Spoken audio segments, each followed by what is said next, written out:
Beleza, Arthur? Grande Sulimar, Tudo bom? tranquilo, cara? Tudo Grande tranquilo. abraço. Outro E aí, abraço. tudo na paz? Sim, Vamos lá tudo tranquilo. começar aqui.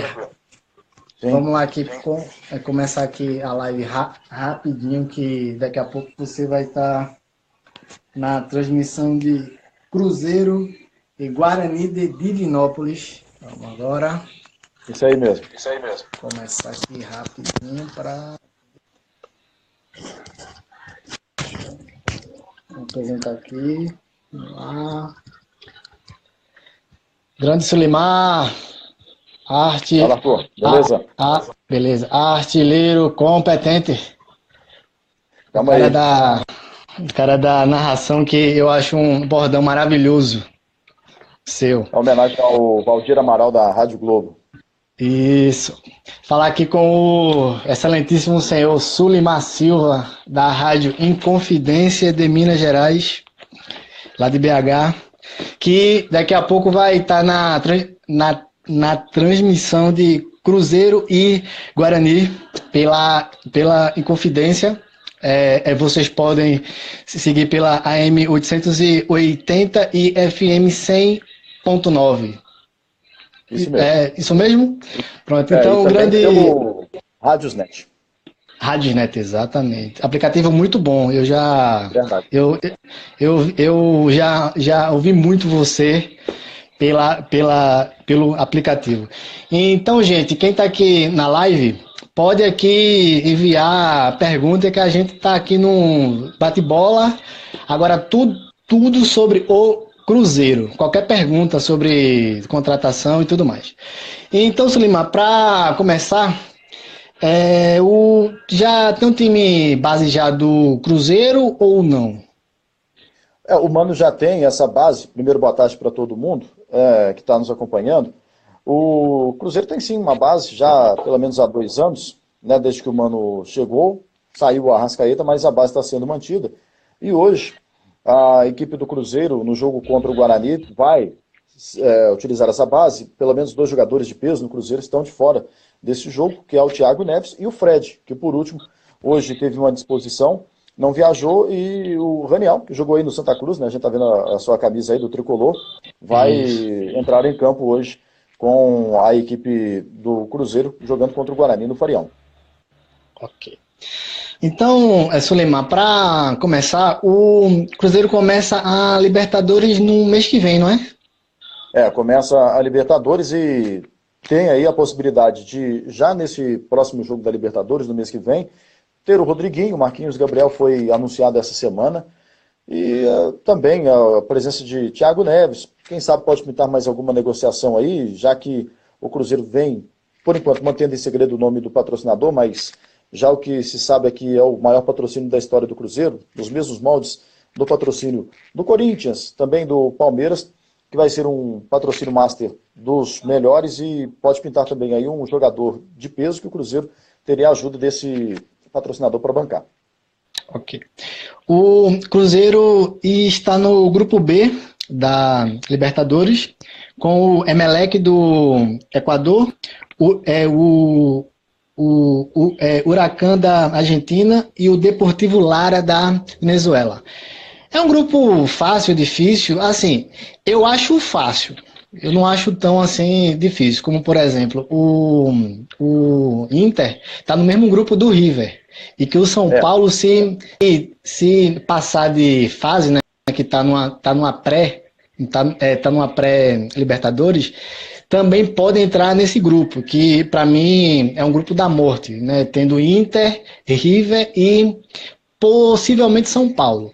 Mas o que você acha desse grupo Cruzeiro? É um grupo fácil, difícil, regular? Olha, o que eu tenho conversado com alguns torcedores, alguns companheiros, estou vendo aqui o Charles está lá nos Estados Unidos, a Fabi, que está em Contagem, todos torcem pelo Cruzeiro. Tem aqui também o Gustavo Brancão, o grande Gustavo Brancão, o Júnior Guimarães, a Natália, e também o Fabrício e o Vaguinho. É que é um grupo que pode parecer fácil nesse momento, mas nunca é demais lembrar também que pode ter alguma outra surpresa. Mas no papel, se você for olhar a qualidade e a tradição dos times, é o grupo em que o Cruzeiro é o time mais tradicional desse grupo da Libertadores, né? Tem o Huracan da Argentina, o Emelec e também o Deportivo Lara. No papel é assim, mas dentro do campo a coisa se resolve. É que o Cruzeiro no ano passado caiu nas quartas de finais com o Boca. Né, naquele jogo polêmico, né, que teve Dedé expulso lá em La Bombonera. E o Cruzeiro, ele não chega a uma final de Libertadores desde 2009, né, que teve aquela final com o Estudiantes. De lá para cá caiu, teve ano que caiu nas oitavas, caiu nas quartas, ficou naquela, né? Mas assim, mas nunca chegou até uma final. Assim, vendo a contratação de Marquinhos,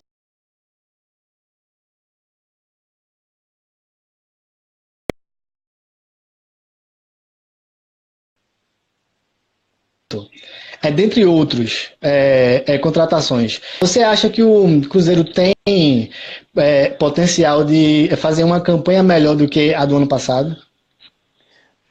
Tem sim, porque o Mano tem a capacidade, a possibilidade de extrair desses jogadores, né, os que estão chegando, o Rodriguinho, o próprio Marquinhos Gabriel, o que ele pretende para o time do Cruzeiro, porque ficaria um time mais operário, não ficaria dependendo apenas de um jogador como era a situação do Arrascaeta o ano passado.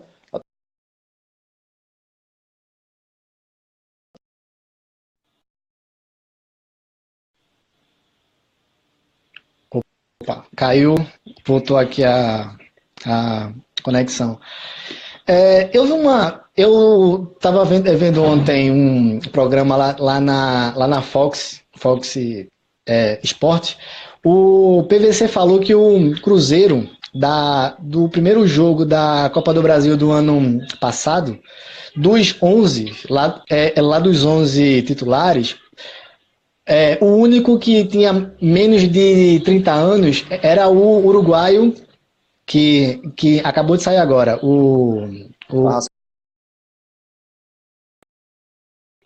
Opa, voltou. Ele falou que era um time velho, um time assim que tinha mais de 30 anos, um time muito experiente.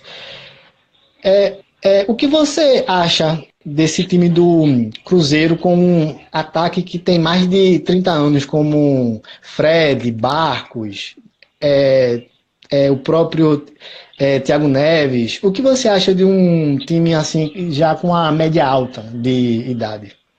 É um time experiente que pode ajudar o Cruzeiro nessa situação de acalmar mais a bola quando o momento for para isso, porque faltou um pouco dessa experiência em 2009 para o time do Cruzeiro. Inclusive, o Henrique, que esteve naquela final de 2009, está agora no time do Cruzeiro. Então, isso ajuda muito.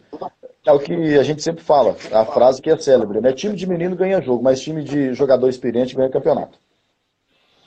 É que até o Cruzeiro até que está querendo diminuir a média, né? Que contratou Jadson, volante, esse Tony Anderson saiu.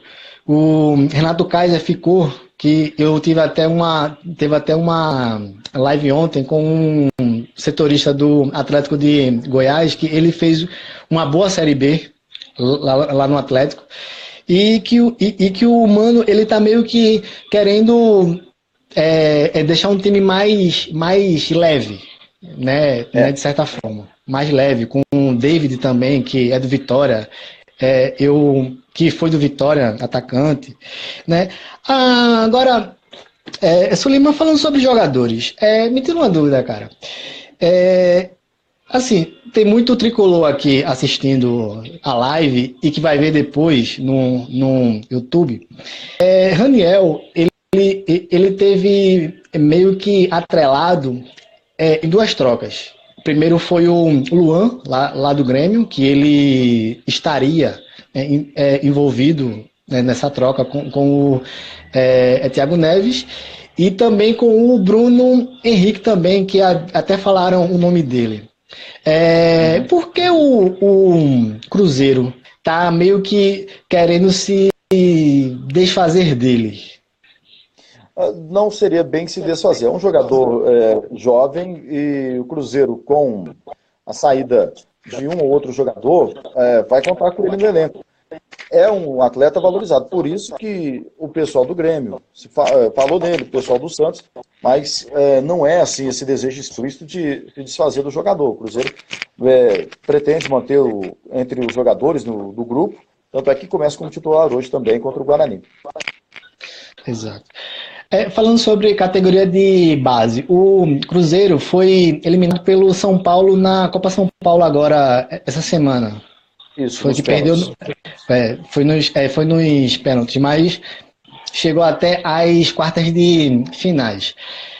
Será que o Cruzeiro, o clube, já sinalizou com alguns atletas que devam utilizar, assim, pelo menos nesse estadual, ou até agora ninguém falou nada?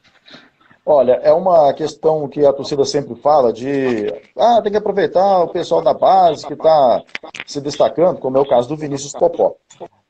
E o garoto que errou o pênalti, o Leonardo, a torcida, não podemos dizer que foi a torcida, uma parte foi nas redes sociais, começou a xingar o jogador, e parte desses que xingam são os mesmos que vão lá e falam assim, não, tem que colocar o pessoal da base. Essa transição tem que ser feita com muito cuidado.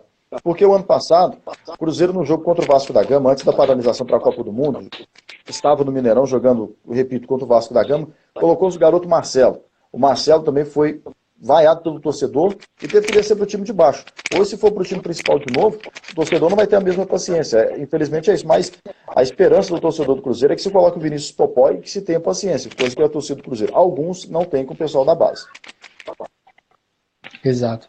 Que eu até converso com algumas pessoas que são envolvidas no futebol, né, dirigentes, tudo, porque assim, o futebol hoje aqui no Brasil está muito inflacionado. Por exemplo, o próprio Arrascaeta saiu lá do Cruzeiro para receber mais de R$ 1 milhão lá no Flamengo. E tem muito time médio que não pode pagar por salário desse. Aí, assim, tem que investir na base para começar a colher frutos. Né? Porque, assim, o próprio Cruzeiro, que tem uma média alta, uma média de 30 a 31 anos, para vender alguns assim, jogadores, aí fica até mais difícil. Né, até para fazer dinheiro, que o Cruzeiro em algumas vendas estavam atrasando parcelas, né? Eu queria até que você falasse sobre essa venda lá do uruguaio, que teve muito problema, que teve muito xingamento. Queria que você, que cobre o Cruzeiro há mais de 10 anos, desse a sua versão e também opinião. Bom, essa questão de se colocar o jogador da base para que ele possa ser uma mercadoria, vamos dizer assim, né, explicitamente, é um investimento de longo prazo, porque o jogador, ele chega, ele tem que se destacar para aí depois ter o valor. E é muito difícil ele ir para um grande centro. Aí são raras as exceções. O Gabriel Santos, o Neymar, que vão ser vendidos para alguns clubes que têm mais dinheiro, esses grandes centros da Europa. E a questão do jogador subir e ter o salário realmente está inflacionado, porque a gente sabe das questões que o clube chega, oferece, mas tem que saber também se vai conseguir pagar esse salário para os jogadores. O Cruzeiro tem alguns jogadores, como é o caso do Arrascaeta, e foi assim também com o Everton Ribeiro, com o Lucas Silva. Os jogadores são fatiados, então a maioria das vezes, hoje, até na própria categoria de base, o jogador não é da totalidade do clube. Então tem empresário, tem investidor, e essa grana ela nunca é direta para o clube, né? Exato, mas assim, e sobre o camisa 10 que foi pro Flamengo, O Arrascaeta. Arrascaeta, o que você pode falar sobre essa bronca, esse imbróglio, que ele até faltou treino, né? Apareceu o presidente, o Itaí Machado chamou o empresário lá do atleta de bandido, assim, eu acho que foi uma, se não é baixaria só, eu acho que não precisava tudo isso, porque lá no final eles se juntaram para fazer o acerto. Quer dizer, são assim, são negócios, querendo ou não, e não adianta um por xingar o outro, porque assim, querendo ou não, lá no final vão se reunir, conversar, acertar valores. Queria saber sobre a sua opinião sobre esse problema todo. O empresário hoje, ele é um mal necessário para o atleta, né? Então, às vezes, ele é bem ou mal orientado. Faltou um pouco de jogo de cintura nessa situação, entre o Arrascaeta, o empresário dele, e também o pessoal do Flamengo e do Cruzeiro. Ele não veio treinar, faltou e a torcida acabou não gostando muito disso, mas é uma situação que o jogador, ele acredita mais no empresário do que às vezes até em Deus, né?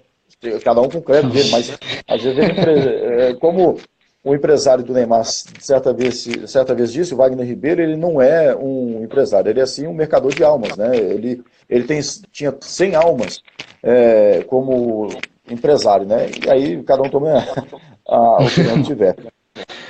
Essa daí eu não sabia não. O mercador de almas? Poxa, pegou ele tinha mais de 100 almas junto com ele. Era mais de 100 jogadores. Eu assim, né, chamaria talentos, né? Almas eu acho um pouco demais, mas tudo bem, né? Cada um que fale como quiser. Queria saber sobre as suas opiniões sobre os novos contratados lá do Cruzeiro. O que você achou por exemplo, Marquinhos Gabriel, Rodriguinho, Orejuela, Jadson?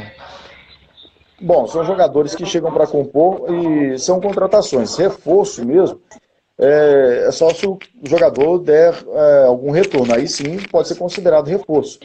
Porque até que se contrate, o cara é apenas um contratado. Se ele der aquele retorno, aí sim pode ser considerado como um reforço. Porque senão, já diria Josiel Cardinô, é bronca do tamanho de um trem também.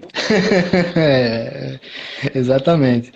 Mas o que você acha assim do Rodriguinho, do Marquinhos Gabriel, que são ex-Corinthians, né? O que você acha?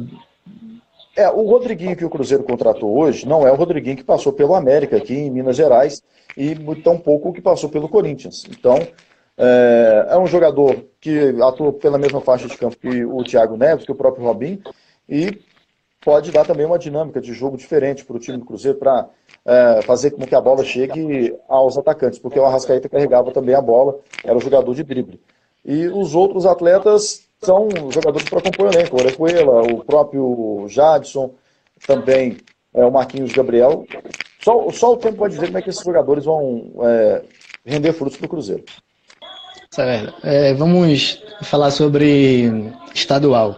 O Cruzeiro é o segundo maior campeão mineiro com 38 títulos.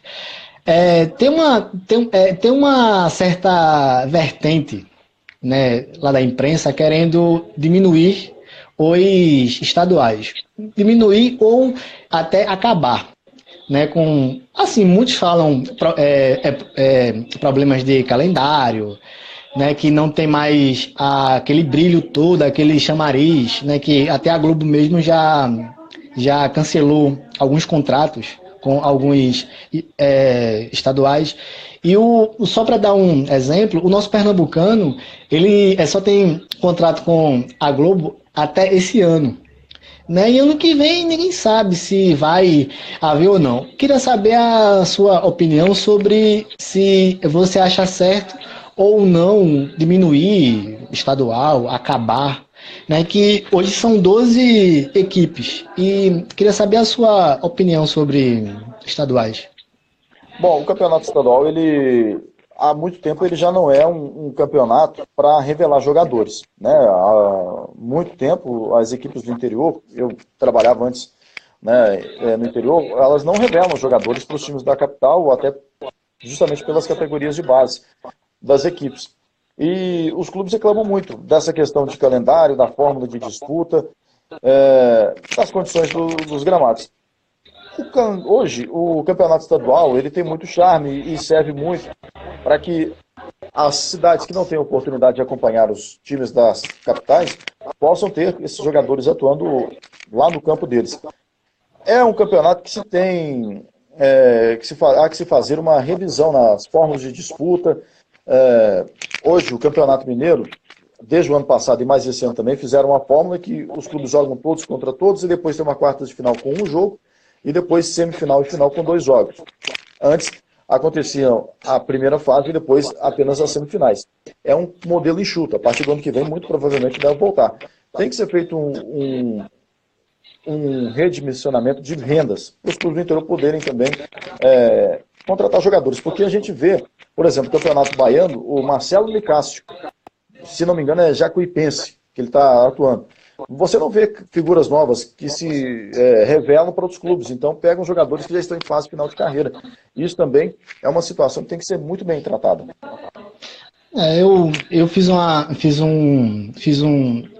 levantamento sobre alguns jogadores que vão jogar lá no Mineiro. Eu vi que o zagueiro chamado Gladstone, que estava no Cruzeiro em 2003, campeão lá da Copa do Brasil, ele tá lá, assim, eu não sei a idade dele, mas já deve passar dos 35 anos já. Muito provavelmente. Tem um tal de... tem um tal de Maradona que tá muito rodado. Tem o Leandro Salino, que estava no Santa Cruz até o ano passado, tá no Tupinambás. Tem o Imortal lá, o Ademilson, com 44 anos, que tá no Tupinambás também. E assim, eu acho que... tava no Tupi antes. Assim, tem que meio que mudar, eu acho, essa visão para revelar jogadores, mas isso também implica nesse repasse que as federações passam para os clubes menores, né? Aqui mesmo, o nosso Pernambucano que começa hoje, os times grandes recebem mais ou menos $1 milhão, enquanto os times menores recebem R$140 mil. Quer dizer, é uma diferença muito grande e que existe equipe que, assim, fazem milagres. O Salgueiro foi finalista em 2015 e 2017. E o Central foi finalista no ano passado. Mas, claro que isso são exceções, né? No meio de mais de 100 anos, isso são exceções, assim, infelizmente, né? Então, Sulimar, para terminar aqui, já está acabando aqui, daqui a pouco você começa a sua jornada, qual é a expectativa do Cruzeiro para o estadual? Ele vai brigar para ser campeão, porque assim, tem a Copa América agora no mês de junho, né? Aí meio que encurtou, né? Estaduais e tudo mais. Qual é a expectativa do Cruzeiro? Vão colocar um time misto, titular, reserva? Qual é a sua visão sobre isso? Bom, o Cruzeiro vai, por ser o atual campeão, o time a ser batido no campeonato e também pelo que manteve do ano passado, campeão da Copa do Brasil. O time vai fazer a fórmula, vai repetir a fórmula do ano passado de colocar em determinados jogos, quando esses jogos forem importantes, como estreia na Copa Libertadores, clássico, o time principal. E vai mesclar o elenco, como foi o ano passado, para que todo mundo tenha oportunidade de jogar, porque não adianta você ter um time titular, ficar com esses jogadores titulares o tempo todo, se os que estão como suplentes não tiverem a oportunidade de começar atuando também, para quando entrarem, não ficarem abaixo dos demais companheiros. Então, o Cruzeiro vai repetir a fórmula do que foi o ano passado, segue em pré-temporada, seria ideal a de um mês. Então, o Campeonato Mineiro vai ser uma pré-temporada para o time do Cruzeiro também, foi assim o ano passado e deu certo. Sulimar, muito obrigado, cara. Viu? Valeu, Arthur. Valeu mesmo. Esse tempinho curto, porque daqui a pouco você vai narrar, né? Ou não? Hoje eu vou fazer reportagem no jogo. A reportagem do jogo. Então, assim, a gente foi essa live bem assim rápida para que daqui a pouco Sulimar vai estar ao vivo em Cruzeiro e Guarani pela estreia do Mineirão. Então, Sulimar, dá o teu recado aí, cara, para todo mundo ouvir a Rádio Inconfidência. Não, beleza. Então, o pessoal que está acompanhando e estiver fora de Belo Horizonte, pelo aplicativo Rádiosnet, pode acompanhar, ou também pelo site da Inconfidência, inconfidência.com.br. E quem estiver próximo aqui de Belo Horizonte, o AM 880 para acompanhar também a transmissão da Rádio Inconfidência. Sulimar, muito obrigado, cara. Tenha um ótimo final de semana e uma ótima jornada, cara. Um grande abraço. Valeu mesmo, viu? Valeu, Arthur. Um grande abraço aí para todo mundo aí no Recife. A cidade de Maurício é sempre aprazível. Aí, Olinda, Recife, todo mundo acompanhando. Valeu, um grande abraço. Grande abraço, cara. Valeu.